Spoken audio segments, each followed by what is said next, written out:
যে তাবলিগের আসলে আপনার যে কাজগুলো করছেন এগুলো তাবলিগের স্পিরিটের সাথেও যায় না, এগুলো ইসলামের মুসলিমের স্পিরিটের সাথেও যায় না। এর মধ্যে ইসলামের মধ্যে মুসলিমের মধ্যে দেশের মধ্যে একটি বিশৃঙ্খলা সৃষ্টি করা হচ্ছে, এদের সাথে সংশ্লিষ্ট ছিল, জড়িত ছিল, তাদের দৃষ্টান্তমূলক শাস্তি দিতে হবে।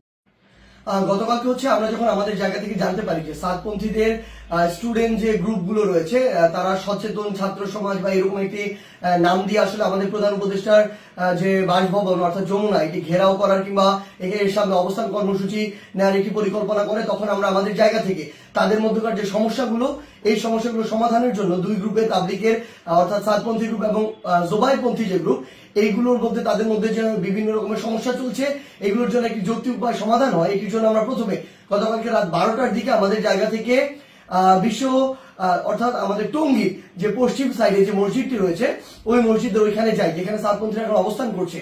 সেই জায়গাটিতে আসলে আমরা গিয়ে তাদের সাথে রাত 12টা থেকে প্রায় 2টা পর্যন্ত কথা বলি এবং তাদের জায়গা থেকে তারা যে চিন্তাটি করেছিল সকাল 10টায় এখানে তারা অবস্থান কর্মসূচি ঘোষণা করবে এরকম একটি কথা ছিল এবং তারা বলেছিল এটি কেন, কারণ তারা মাওলানা সাদ সাহেবের ভিসা চায় এবং তারা তাদের জায়গা থেকে 5 দিনে জোর করার 20 থেকে 25 তারিখ পর্যন্ত জোর করার একটি দাবি জানায়। আমরা আমাদের জায়গা থেকে সেখান থেকে যে সিদ্ধান্তটি নিয়ে আসি সেটি হচ্ছে একটি সিদ্ধান্ত যে আমরা আমাদের জায়গা থেকে বলি যে প্রধানমন্ত্রী আমাদের যে হচ্ছে প্রধান উপদেষ্টার যে বাসভবন তিনি আসলে এই অভ্যুত্থানের স্পিরিটকে সামনে রেখে গণভবনে না থেকে যমুনায় থাকেন, এটি তুলনামূলক অরক্ষিত হওয়ার কারণে আমাদের যখন ইচ্ছা বসবো আর এটি আমাদের দেশের একটা অস্থিতিশীলতার চিত্র তুলে ধরবে, এটি কখনো হতে পারে না, এটি যৌক্তিক না, আমরা এটিকে সমর্থন করি না। সেই জায়গা থেকে আমরা তাদেরকে এটি অনুরোধ করি যে তারা যেন এখানে অবস্থান কর্মসূচি কিংবা ঘেরাও কর্মসূচি না করে, তারা এই অবস্থান থেকে সরে আসে। তারা তাদের জায়গা থেকে স্পষ্টভাবে দুইটি দাবি জানায়। এক নম্বর যে দাবিটি সেটি হচ্ছে যে তারা মাওলানা সাদ সাহেবের ভিসা নিশ্চিত চায়, দ্বিতীয়ত তারা 20 তারিখ থেকে 25 তারিখ 5 দিনের জোর করতে চায়। আমরা তাদের কাছে বলি যে 5 দিন করে যাবেন কিনা এই কমিটমেন্টটুকু যদি আপনাদের থাকে যে 25 তারিখ আপনাদের যখনই শেষ হয়ে যাবে তখন আপনারা চলে যাবেন, তাহলে আমরা আমাদের জায়গা থেকে এই দুইটি দাবি নিয়ে আরেকটি যে গ্রুপ রয়েছে যারা এখন কাকরাইল মসজিদে অবস্থান করছে জোবাইরপন্থী গ্রুপ এবং সেখানে হেফাজতের নেতৃবৃন্দ রয়েছেন তাদের সাথে আমরা গিয়ে কথা বলবো। তারা যখন এই কথাটি দেয় যে তারা এই কমিটমেন্টটি করছে 25 তারিখে তারা ছেড়ে দিবে, আমরা সেখান থেকে রাত 2টার দিকে কাকরাইল মসজিদে আসি।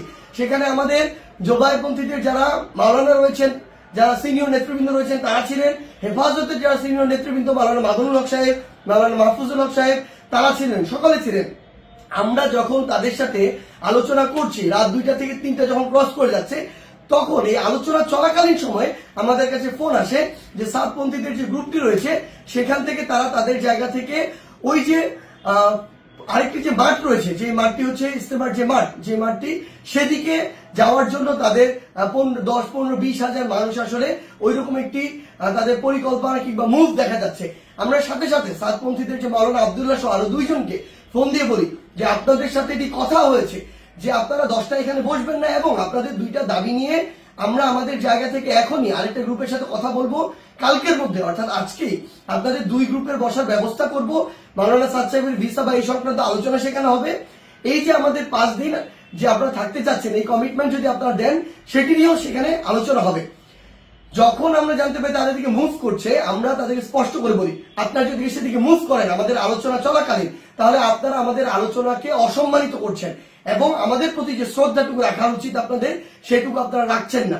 সেটি যদি করেন তাহলে আপনাদের পক্ষে আমাদের অবস্থান থাকবে না, একদম ক্লিয়ার বলে দিই। এবং আমাদের জায়গা থেকে এরকম কোনো মেসেজই ছিল না যে আপনারা ওইখানে চলে যান 5 দিনের জন্য অবস্থান নেন। এটা কোনোদিন আমরা একটা প্রতিনিধি দল কখনো বলতে পারি না।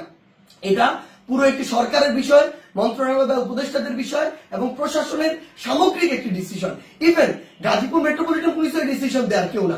সেই জায়গা থেকে তারা এইসব কোনো কিছু তোয়াক্কা না করে যেটা হলো যে সেখানে এই দখলের বিষয়টিতে সেদিকে চলে যাওয়া হলো এবং ফাইনালি এখানে একটি সংঘর্ষ ঘটলো, যেই সংঘর্ষে 3 থেকে 4টি প্রাণ আমরা হারিয়েছি। আসলে সবচেয়ে গুরুত্বপূর্ণ কথা গতকালকে আমরা তাদেরকে বলেছি যে তাবলিগের আসলে আপনার যে কাজগুলো করছেন এগুলো তাবলিগের স্পিরিটের সাথেও যায় না, এগুলো ইসলামের মুসলিমের স্পিরিটের সাথেও যায় না, কোনো কিছুর সাথে যায় না।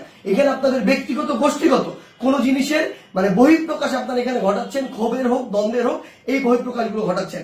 এবং সবচেয়ে গুরুত্বপূর্ণ বিষয় হচ্ছে যে এই জিনিসটি হয়েছে এখানে এটা সম্পূর্ণ অনাকাঙ্ক্ষিত এবং আমাদের মতের বাইরে গিয়ে এই বিষয়টি আসলে গতকালকে সেখানে হয়েছে এবং আমাদের আলোচনাকে শ্রদ্ধা বা সম্মানটুকু জানানো হয়নি এবং আরেক পক্ষের সাথে আলোচনা চলাকালীন সেখানে এরকম আক্রমণ এবং রক্তাক্ত ঘটনা ঘটেছে।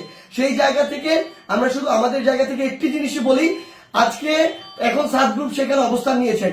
আমি জোবাইরপন্থীদের যারা রয়েছেন আপনাদেরকে একটি বিষয় শুধু অনুরোধ করব, যেটি গতকালকে রাতে তারা ঘটিয়ে ফেলেছেন বা বিভিন্নভাবে ঘটে গিয়েছে, সেই একই জিনিসের জন্য বড়ভাবে আর পুনরাবৃত্তি না হয়।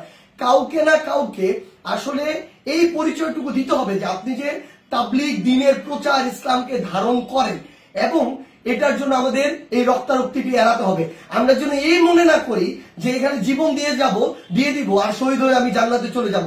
আমরা আমাদের ক্ষুদ্র জ্ঞান থেকে মনে করি এটা শহীদ হয়ে জান্নাতে যাওয়ার কোনো জায়গা হতে পারে না, এটা কোনো উপায় হতে পারে না। বরং এটা তাবলীগের মধ্যে, ইসলামের মধ্যে, মুসলিমের মধ্যে, দেশের মধ্যে একটি বিশৃঙ্খলা সৃষ্টি করা হচ্ছে। আমরা প্রশাসনকে উদাত্ত আহ্বান জানাই আমাদের জায়গা থেকে, গতকালকে যারা এটার সাথে সংশ্লিষ্ট ছিল, জড়িত ছিল, তাদের দৃষ্টান্তমূলক শাস্তি দিতে হবে। তারা যদি ইভেন কোন একটি গ্রুপের সর্বোচ্চ নেতা হয়, তার বিরুদ্ধেও যথাযথ ব্যবস্থা নিতে হবে, আইনের আওতায় নিয়ে আসতে হবে।